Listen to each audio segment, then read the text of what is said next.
नमस्कार दर्शक बंधु मु आज एही वीडियो रे आपण मानंकु कहिबाकू जाउछि कुरसुरा किपरि प्रस्तुत करंती। जदि आपण माने केही चैनल रे नुआ थांती चैनल को सब्सक्राइब करंतु एवं पाखरे आसुथिबा बेल आइकन टी उपरे प्रेस करी पुनी ऑल नोटिफिकेशंस उपरे क्लिक कर दियंतु। ताहेले एमिति जहा भी किछि नुआ नुआ रोसेई संबंधिय वीडियो अपलोड करी सर्वप्रथमे आपण माने देखिबाकू पाई परिबे एवं चैनल को यथेष्ट मात्रा रे लाइक शेयर करने को मध्य भूलिबेनी। ताहेले चलंतु देखिनबा कुरसुरा किपरि प्रस्तुत करंती एवं एथिपाई कौन कौन सामग्री प्रथमे नेबाकू हुए। आवश्यकीय सामग्री हेंगु गोलमरीच गुंड जीरा लंका गुंड स्वादानुसारे जुआणी ओ कला जीरा एक छोट चामच आलू एक चामच सरू कटा पियाज एक चामच सरू कटा अदा एक इंच सरू कटा रसुण छेचा मटर मंजी एक टेबुल चामच लूण स्वादानुसारे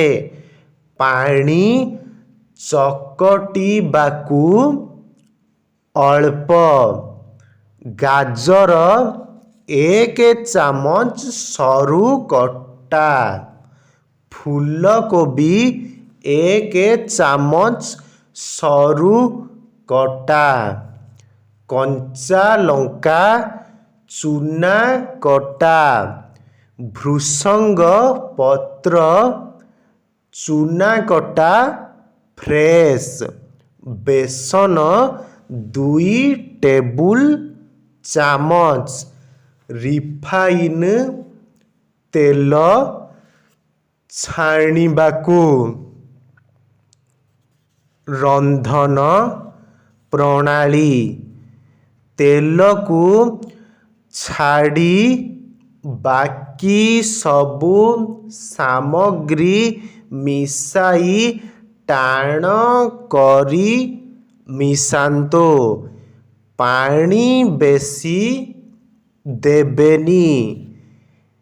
प्यान रे तेल भल करी गरम करंतु ओ आंच मध्यम करी छोट छोट करी मिश्रण को पकाई सुनेली रंगर करी भाजी रखंतु पेपर रे अनावश्यक तेल छाड़ी गले प्लेट रे सॉस सह सर्व करंतु अधिक कुरसुर क्रिस्पी करिबाकू चाहिए अल्प अरुआ चाउल गुंड पकाई